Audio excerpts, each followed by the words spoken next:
बिस्मिल्लाहिर्रहमानिर्रहीम। अस्सलाम वालेकुम स्टूडेंट्स। आज हम स्टार्ट करने लगे हैं 9th क्लास की मैथमेटिक्स का सिलेबस।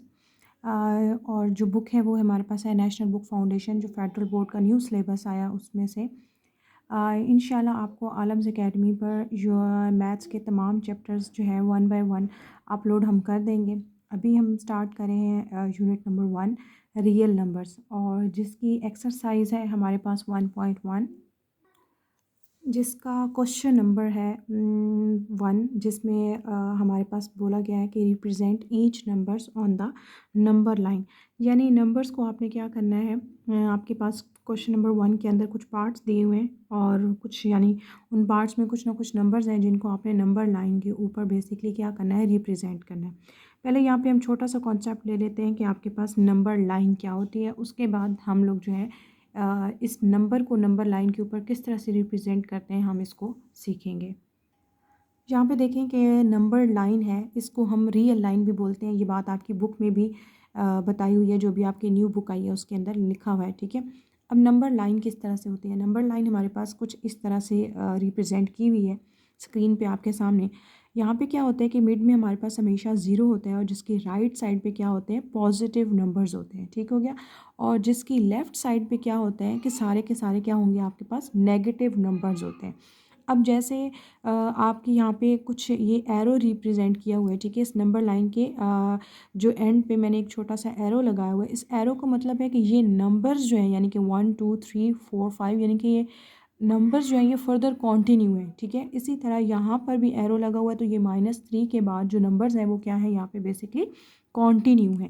तो मुझे जो है, मैंने आपको जस्ट छोटी सी नंबर लाइन यानी कि 0 से लेके 3 तक और 0 से लेके -3 तक रिप्रेजेंट करवाई और साथ में एरोज़ लगा दिया। इसका ये मतलब है कि फ़र्दर हम इसको कंटिन्यू कर सकते हैं, यानी 4 5 6 तक भी लेके जा सकते हैं, हमें जितने नंबर्स रिक्वायर होंगे, ठीक है। वो अब आपको क्वेश्चन में देख के पता चलेगा कि आपको नंबर लाइन कितने नंबर्स तक ड्रॉ करनी है और कितने नंबर्स तक आपने ड्रॉ नहीं करनी। ये एक छोटा सा कॉन्सेप्ट हो गया या इंट्रोडक्शन हो गया कि नंबर लाइन बेसिकली किस तरह से होती है, जिसकी राइट साइड पे पॉजिटिव और लेफ़्ट साइड पे क्या होते हैं, आपके पास नेगेटिव नंबर्स होते हैं। अब यहाँ पे है हमारा क्वेश्चन नंबर 1, जिसके अंदर यानी क्वेश्चन नंबर 1 का पार्ट नंबर 1, जिसके अंदर लिखा हुआ है 7/8। अब इस 7/8 को आप इस नंबर लाइन के ऊपर कैसे रिप्रेजेंट करेंगे, और आपके माइंड में एक क्वेश्चन भी आएगा कि यहाँ पे 0 से 1 2 लिखा है और यहाँ जस्ट मैंने -1 लिखा है, मज़ीद क्यों नहीं नंबर्स लिखे। पहली बात तो ये कि ये नंबर लाइन मैंने पहले से ड्रॉ की हुई है, लेकिन आप तो क्वेश्चन में ड्रॉ करेंगे, तो उसके लिए पहले आपको ये पता होना चाहिए कि किसी भी नंबर को देख के पहले आपने ये देखना है कि वो नंबर पॉजिटिव है या नेगेटिव है। फर्स्ट चीज़ आपने ये देखनी है। तो मेरा नंबर क्या था, यहाँ पे पॉजिटिव था, ठीक हो गया। अब पॉजिटिव था तो मुझे नंबर लाइन के नेगेटिव नंबर्स को ड्रॉ करने की ज़रूरत नहीं थी। अगर मैं कर भी दूँगा तो गलत नहीं होगा, लेकिन मुझे यहाँ पर ज़रूरत नहीं थी, तो इसलिए मैंने उस पे टाइम वेस्ट नहीं किया। तो मैंने यहाँ पर पॉजिटिव नंबर्स ही ड्रॉ कर लिए। अब आपके माइंड में ये क्वेश्चन आएगा कि मुझे कैसे पता चलेगा कि मैंने नंबर लाइन पे कितने नंबर्स ड्रॉ करने हैं। जैसे मैंने यहाँ पे 0 1 2 किया है, तो आगे 3 और 4 क्यों नहीं किया। अब उसके लिए आपने क्या देखना होगा, हमारे पास यहाँ पे क्या लिखा हुआ है, 7/8, जो आपकी बुक में कॉन्सेप्ट है हम उसी कॉन्सेप्ट से चलेंगे।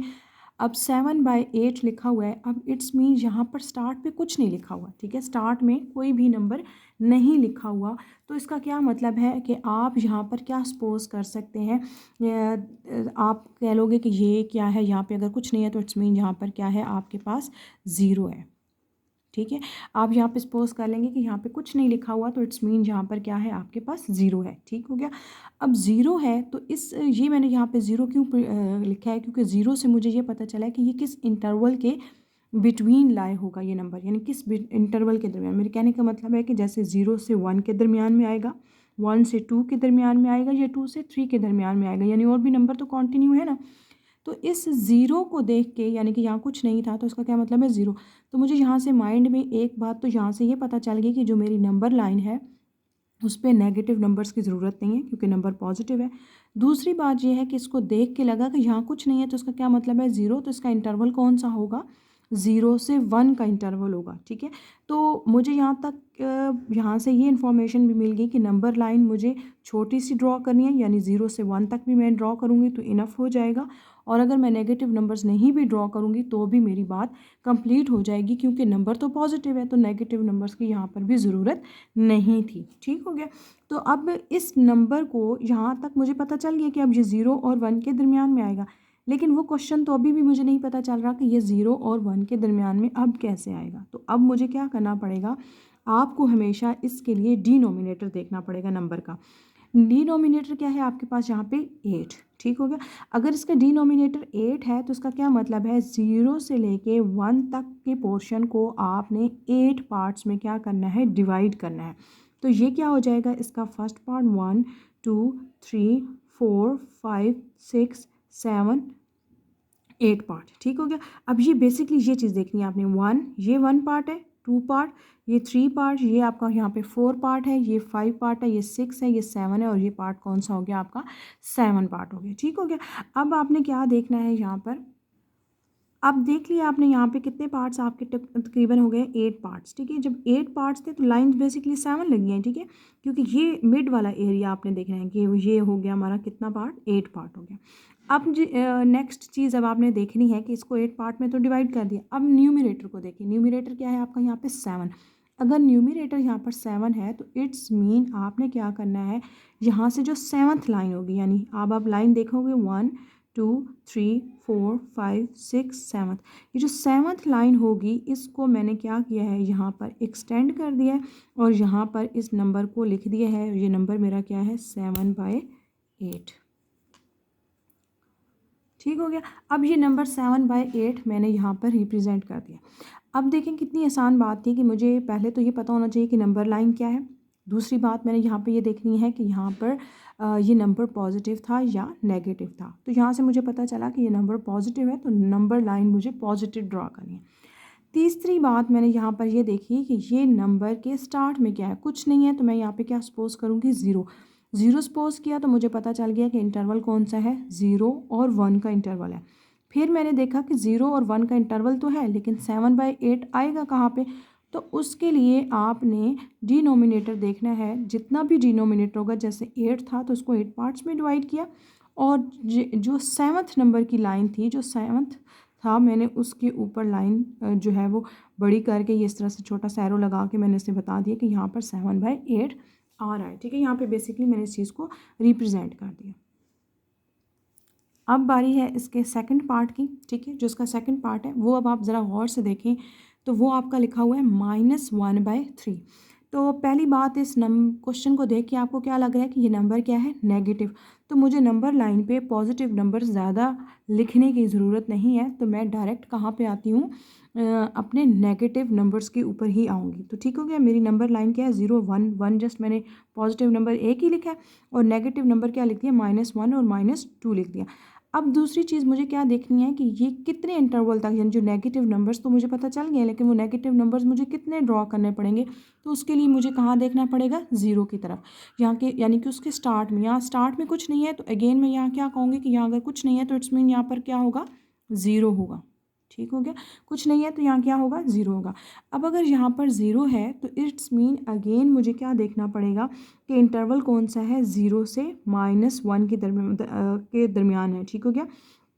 अब यहाँ पे मुझे इंटरवल भी पता चल गया, तो आप बेशक 0 से -1 तक भी लिख सकते हैं तो भी आपका ठीक होगा, लेकिन मैंने थोड़ा सा -2 भी लिख दिया, थोड़ी सी लाइन को एक्सटेंड कर दिया, तो भी ये रॉन्ग नहीं होगा, लेकिन 0 से -1 भी आपका इंटरवल इनफ है, ठीक हो गया, वो रॉन्ग फिर भी नहीं होगा।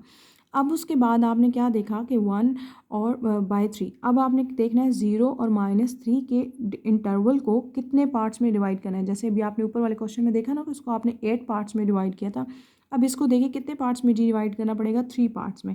तो ये हो गया 1 पार्ट, ये हो गया second part, first part, second part, और ये 3 पार्ट। सॉरी, हम लोग यहाँ इस साइड से स्टार्ट करेंगे, ये फर्स्ट पार्ट और ये इसका सेकंड और ये थर्ड, क्योंकि हम इस डायरेक्शन में जा रहे हैं, ठीक हो गया। अब देखिए डिनोमिनेटर से तो देख के हमें उसे पार्ट्स में डिवाइड कर लिया, अब न्यूमरेटर में देखेंगे वो क्या है आपके पास, 1। तो इसका जो फर्स्ट पार्ट होगा, यानी जो इसकी फर्स्ट लाइन होगी, उसको थोड़ा सा मुझे एक्सटेंड करके इस नंबर को क्या कर दिया है, रिप्रेजेंट कर दिया। अच्छा एक बात और, जब आप लोग पेपर पे ये लिखेंगे वहाँ पे आपको ये ज़ीरो ज़ीरो लिखने की ज़रूरत नहीं है, ठीक है। ये ज़ीरो बेसिकली आपको समझाने के लिए बता रही हूँ कि आपको ये पता चल जाए कि इंटरवल कौन सा है। अदरवाइज़ ये आपका काम क्या है, बेसिकली इनफ है, ये चीज़ यही उसका आंसर है। ठीक हो गया। अब बारी आती है क्वेश्चन के थर्ड पार्ट के ऊपर। थर्ड पार्ट को अब आपने देखना है, तो इस पार्ट को देख के आपको दो बातों का पता चल जाएगा कि एक तो ये है कि नंबर पॉजिटिव है तो नंबर लाइन के ऊपर नेगेटिव वैल्यूज़ की ज़रूरत नहीं है। दूसरा, आपको नंबर देख के ये पता चल रहा है कि इंटरवल क्या है आपका, स्टार्ट में क्या नंबर है 4, तो इट्स मीन इंटरवल कौन सा होगा 4 और 5, यानी जो नंबर होगा वो और उसके बाद वाला नंबर होता है बेसिकली। तो ये क्या है, पॉजिटिव नंबर है। तो और 4 है स्टार्ट में, तो इट्स मीन इसका इंटरवल क्या होगा 4 और 5। तो आप नंबर लाइन देखें, मैंने यहाँ पे 0 1 2 3, अब नेगेटिव नंबर यहाँ मैंने नहीं ड्रॉ किए, वो नहीं भी ड्रॉ करेंगे तो इनकम्प्लीट है, मतलब रॉन्ग नहीं होगा। लेकिन आपको यहाँ पे ये एरो मस्ट रिप्रेजेंट करने पड़ेंगे सारे नंबर लाइंस के ऊपर, ये एरोज लाजमी आपने लगाने हैं, क्योंकि ये आपको एरो ये बता रहे हैं कि ये नंबर लाइन फर्दर कंटिन्यू है और बाकी नंबर्स हैं इसके ऊपर, लेकिन हमें रिक्वायर नहीं थे या हमें उसकी ज़रूरत नहीं थी, तो इसलिए हमने उनको नहीं राइट डाउन किया। अब आपको पास इंटरवल तो पता चल गया 4 और 5, तो मैंने यहाँ पर 5 तक काउंटिंग जो है यानी नंबर लाइन के ऊपर लिख लिया। अब देखेंगे 4 और 5 का तो इंटरवल है, लेकिन उसको कितने पार्ट्स में डिवाइड करना है वो हमें कौन बताता है हमेशा, डिनोमिनेटर, और डिनोमिनेटर क्या है आपका यहाँ पर 2। ठीक हो गया।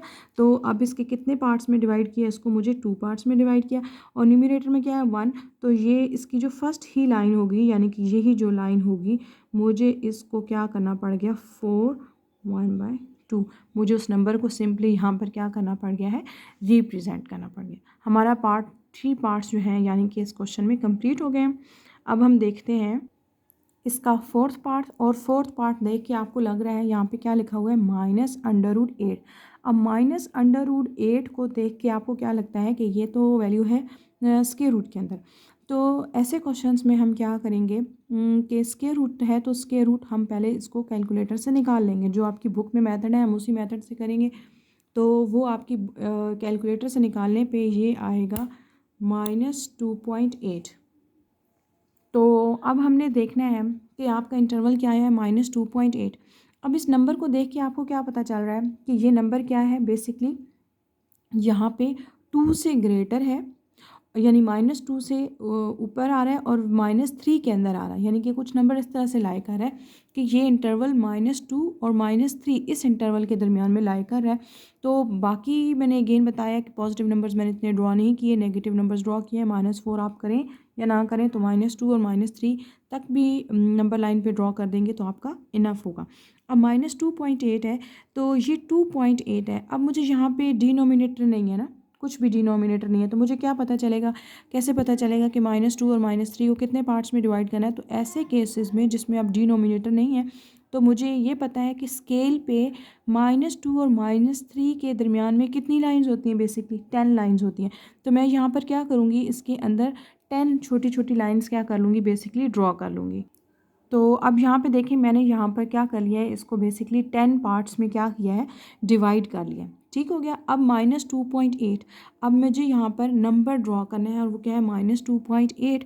तो मैं यहाँ पे लाइंस को काउंट करूँगी और जो हमारे पास 2.8 लाइन बन रही होगी, यानी कि 1 2 3 4 5 6 7 8, ये मेरे पास लाइन बन रही है, इसको मैं एक्सटेंड कर दूँगी। ठीक हो गया। और यहाँ पर मैंने क्या लिख दिया है -√8, उस नंबर को यहाँ पर क्या कर दिया, सिंपली मैंने रिप्रेजेंट भी कर दिया। अब -√8 यहाँ पे मैंने राइट डाउन कर दिया है, और देखिए मैंने ये जो डेसिमल में उसे कन्वर्ट किया था, ये बेसिकली सिर्फ इंटरवल फाइंड आउट करने के लिए और अपने क्वेश्चन को सॉल्व करने के लिए। लेकिन इस नंबर को आप यहाँ नहीं रिप्रेजेंट करेंगे, इसको रिप्रेजेंट आप वही करेंगे जिस फॉर्म में आपको क्या दिया हुआ है, बेसिकली यहाँ पे क्वेश्चन दिया हुआ है। अब देखिए नेक्स्ट क्वेश्चन क्या है, √8। अब ये और ये दोनों क्वेश्चन सेम टू सेम है, लेकिन इन दोनों में सिर्फ डिफरेंस इतना सा है कि वो नेगेटिव है और ये क्या है, पॉजिटिव है। तो इसके लिए भी अगेन यही चीज़ होगी, ये क्या बनेगा 2.8 ही, और इसका इंटरवल भी क्या होगा 2 और 3 के दरमियान। इसको भी हम उसी तरह से अभी रिप्रेजेंट करेंगे। और यहाँ पर हमने इस नंबर को क्या किया, 2 और 3 के दरमियान में same as it is 10 lines लगाई हैं, और 2.8 यानी कि √8 को हमने जो 8th लाइन थी यानी 2.8 तक इसको काउंट किया और यहाँ पर क्या किया, उसकी 9 को हमने क्या कर दिया, सिंपली ड्रॉ कर दिया। अब आपके पास है इसका पार्ट नंबर 6 और 7। 6 सेम एज इट इज़ और 7 भी हम कर चुके हैं विद ऑपोजिट साइंस।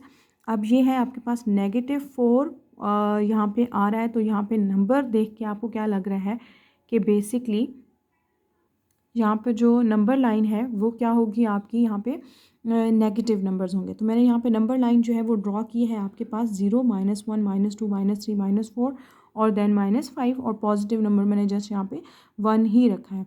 इसका भी इंटरवल कौन सा होगा आपके पास, इंटरवल होगा 4 और 5 के दरमियान में। अगेन डिनोमिनेटर को देखेंगे कितने पार्ट्स में डिवाइड करना पड़ेगा, 2 पार्ट्स में। और उसके बाद आपको लाइन कहाँ लगानी पड़ेगी, इसके फर्स्ट नंबर के ऊपर। तो सेम एज इट इज़ जैसे अभी हम प्रीवियस प्रोसेस कर चुके हैं, हम उसी तरह इसको भी करते हैं अप्लाई। यहाँ पे हमने इसको -4 एंड 1/2 को हमने क्या कर दिया, सिंपली रिप्रेजेंट किया कि इसको 2 पार्ट्स में डिवाइड किया और जो उसकी फर्स्ट लाइन बन रही थी उसके ऊपर नंबर ड्रॉ कर दिया। नेक्स्ट पार्ट देखें, वो आपके पास क्या है 1/3। 1/3 को हम इसके ऊपर किस तरह से रिप्रेजेंट करेंगे। पहली बात है कि पॉजिटिव नंबर है, स्टार्ट में कुछ नहीं है, तो इट्स मीन क्या होगा, यहाँ पे भी अगेन हम 0 ही सपोज करेंगे। और अगेन हम यहाँ पर क्या करेंगे, 0 और 1 को कितने पार्ट्स में डिवाइड करेंगे, 3 पार्ट्स में, 1, 2 और ये 3 पार्ट। और जो इसकी फर्स्ट लाइन होगी उसको क्या करेंगे, एक्सटेंड करके 1/3 को यहाँ पे क्या कर देंगे, रिप्रेजेंट कर देंगे। अब आपने गौर करना है कि यहाँ पे 1 और 2 में इस डायरेक्शन में जा रही हूँ, तो मैंने काउंटिंग भी इसी डायरेक्शन में करनी है, यानी इसी की फर्स्ट लाइन करनी है। इस साइड से 1 काउंट करके आप इसके ऊपर 1/3 नहीं ड्रॉ कर दीजिएगा, वो आपका रॉन्ग हो जाएगा, क्योंकि हमारी काउंटिंग इस साइड से जा रही है, यानी 0 से हम 1 की तरफ जा रहे हैं। तो यहीं से हमारी काउंट हम करेंगे कि यानी कि 1 और 2, और ये हमारा थर्ड पोर्शन बन जाएगा। और इस तरह से हमारी ये लाइन यानी कि जो नंबर है उसको हम इस तरह से रिप्रेजेंट कर देंगे। अब बारी है हमारे पास यहाँ पे इसके लास्ट पार्ट की, और वो लास्ट पार्ट क्या है, -7/8, जो बेसिकली इसका फर्स्ट पार्ट था बट वो पॉजिटिव साइन के साथ था। अब -7/8 है, तो ये भी कहाँ से हमारा इंटरवल इसमें क्या आएगा, 0 और -1 आएगा, यानी ये नेगेटिव नंबर है तो 0 और -1 के दरमियान में इंटरवल होगा। और 0 क्यों होगा, क्योंकि यहाँ पे कुछ नहीं है, तो इसका क्या मतलब है कि यहाँ पे हम क्या सपोज करेंगे, 0 सपोज करेंगे। अब अगेन ये क्या होगा, 0 और 1, अगेन डिनोमिनेटर में क्या है 8, तो हम इसको 0 से -1 को कितने पार्ट्स में डिवाइड करेंगे, 8 पार्ट्स में। और जो इसका 7th लाइन होगी उसके ऊपर हम क्या कर देंगे, इस नंबर को ड्रॉ कर देंगे। तो यहाँ पे हमने नंबर ड्रॉ कर दिया है, वो क्या है आपके पास -7/8, यानी कि उसको हम 8 पार्ट्स में डिवाइड किया डिनोमिनेटर को देखते हुए, और 7th लाइन नंबर जो है ऊपर न्यूमरेटर को देखते हुए हमने यहाँ पे -7 क्या कर दिया, सिंपली रिप्रेजेंट कर दिया। अब यहाँ पे हमारे पास है क्वेश्चन नंबर 2। क्वेश्चन नंबर 2 के अंदर कहते हैं कि identify the property that justifies. अब यहाँ पे कुछ आपको कंडीशंस दी हुई हैं, यानी कुछ क्वेश्चंस दिए हुए हैं, आपको उनको समझना है और उसको देखना है और उसको देख के बताना है कि इस क्वेश्चन के अंदर या इस कंडीशन के अंदर कौन सी प्रॉपर्टी लगी हुई है, और उस प्रॉपर्टी का आपने नेम राइट डाउन करना है। बेसिकली इस प्रॉपर्टी के बारे में आपकी बुक के अंदर इस एक्सरसाइज से पहले उन सारी प्रॉपर्टीज़ को डिटेल में बताया हुआ है। तो हम यहाँ पे इनको क्वेश्चंस को देख के हम बताते हैं कि वो प्रॉपर्टीज़ कौन सी हैं, और मैं आपको उनको दोबारा से एक तरह से समझा देती हूँ कि वो प्रॉपर्टीज़ कैसी हैं। ठीक हो गया। अब हम यहाँ पर देखेंगे इसके पार्ट 1 को। पार्ट 1 जो है वो कहते हैं कि आपके पास क्या है, 1 मल्टीप्लाई हो रहा है y-2 से, और इक्वल के उस साइड पे आंसर क्या आ रहा है, y-2। बेसिकली यहाँ पे आपने देखने में आपको लग रहा है कि दो कोई चीज़ें हैं वो आपस में मल्टीप्लाई हो रहे हैं, इक्वल के उस साइड पे एक आंसर आ रहा है। ठीक है, आपका फोकस इक्वल के उस साइड पे आने वाले आंसर पे भी होना चाहिए। अब यहाँ पे आपको देख के लगता है कि 1 से है, बेसिकली 1 से कोई एक नंबर मल्टीप्लाई हो रहा है और इट्स सेल्फ वो नंबर खुद ही आ रहा है, यानी कि 1 एक ऐसा नंबर है, यानी 1 से मल्टीप्लाई होने के बाद इट्स सेल्फ वो नंबर खुद आ रहा है। यहाँ पे 2 भी हो सकता है, 3 भी हो सकता है, 5, 6 कोई भी नंबर हो सकता है।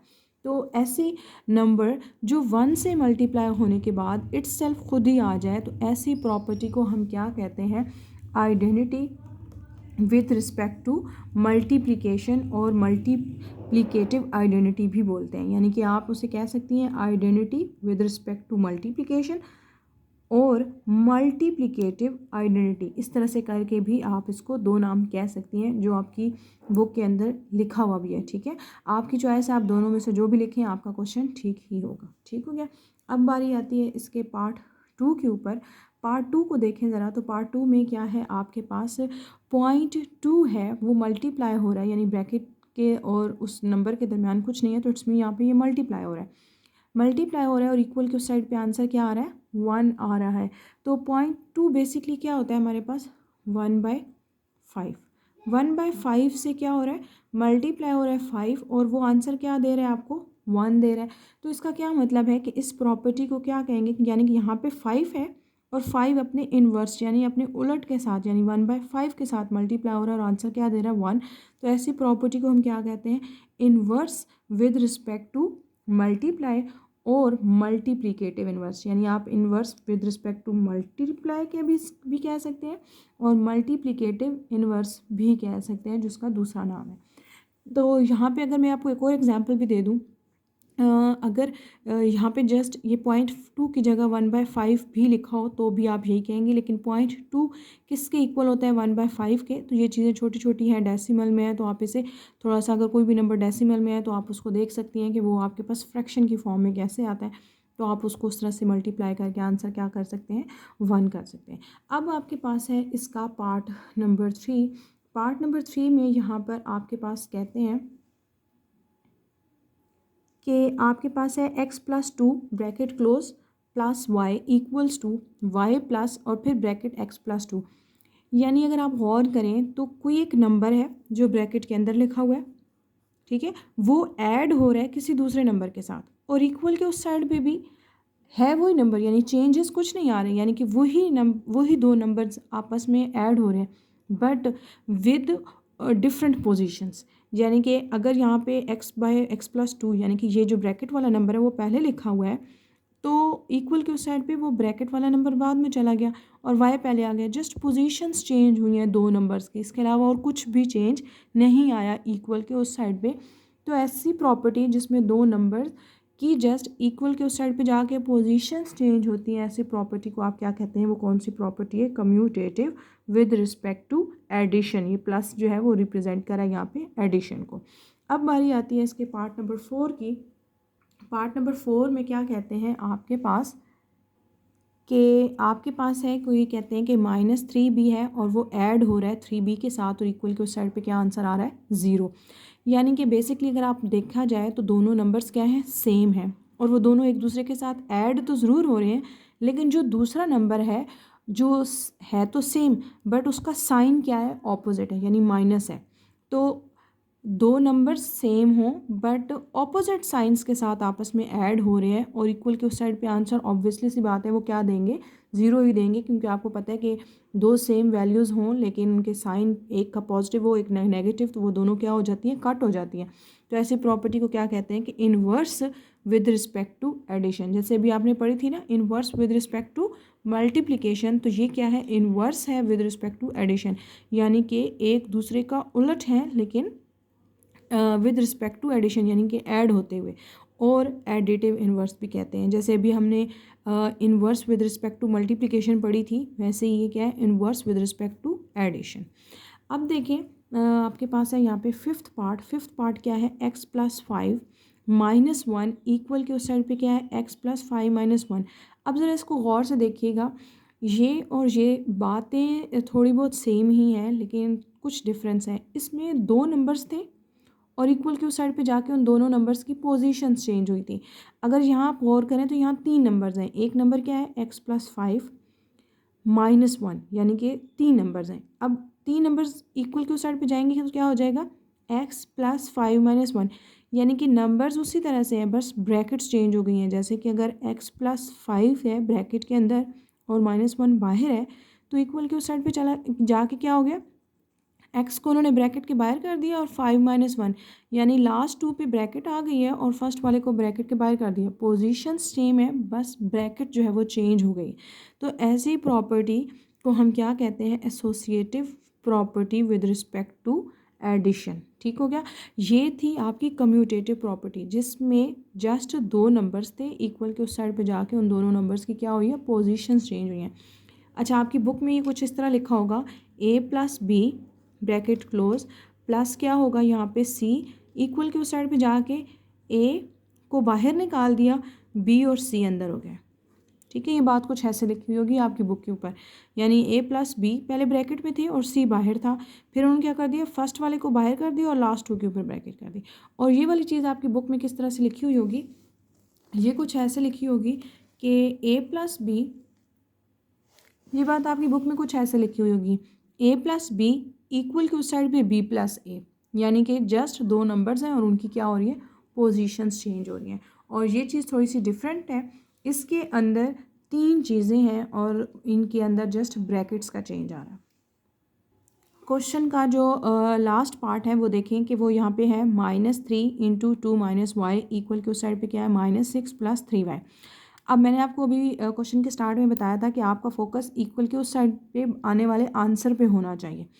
तो अब अगर आप इसको देखेंगे तो ये -3 है और देखने से पता चल रहा है कि -3 अंदर क्या हो रहा है, बेसिकली मल्टीप्लाई हो रहा है, तब भी ये क्या हो गया, -6 और माइनस माइनस प्लस और 3 मल्टीप्लाई वाई क्या हो गया, 3y हो गया। लेकिन साथ में एक और चीज़ भी देख रहे हैं कि आपके पास मिड में साइन कौन सा है, माइनस का है, यानी कि माइनस ये बाहर वाले नंबर का साइन है ना, ये नेगेटिव, तो वो तो बाद की बात है कि वो चेंज हुआ है, लेकिन -3 डिस्ट्रीब्यूट हो रहा है दो नेगेटिव नंबर्स के ऊपर। ठीक है, तो हम यहाँ पे क्या लिखेंगे, distributive property of multiplication over subtraction, यानी कि -3 डिस्ट्रीब्यूट तो हो रहा है और वो किस तरह से डिस्ट्रीब्यूट हो रहा है, मल्टीप्लाई होते हुए डिस्ट्रीब्यूट हो रहा है, क्योंकि ये 3 2 से मल्टीप्लाई हो रहा है, 3 y से मल्टीप्लाई हो रहा है। ओवर सब्ट्रैक्शन का यहाँ पे क्या मतलब है कि क्योंकि ये इन दोनों के दरमियान यानी जिन दो नंबर्स के साथ वो डिस्ट्रीब्यूट हो रहा है वो सब्ट्रैक्शन की फॉर्म में लिखे हुए हैं, यानी कि माइनस की फॉर्म में लिखे हुए हैं। आपका आज की वीडियो में हमने क्वेश्चन नंबर 1 और क्वेश्चन नंबर 2 जो है बेसिकली कवर कर लिए हैं। इंशाल्लाह नेक्स्ट वीडियो में इस क्वेश्चन का इसी एक्सरसाइज का क्वेश्चन नंबर 3 और 4 हम कंप्लीट करेंगे और इस तरह से हमारी एक्सरसाइज कंप्लीट हो जाएगी। फर्दर हम जो है न्यू एक्सरसाइजेस की 1.2 स्टार्ट करेंगे और इसी तरह से 1 बाय 1 हम इस चैप्टर के एक्सरसाइजेस कंप्लीट करेंगे और बाकी रिमेनिंग चैप्टर्स को भी अपनी इस यूट्यूब के चैनल पे कवर करेंगे इंशाल्लाह। ओके स्टूडेंट्स, अल्लाह हाफिज़।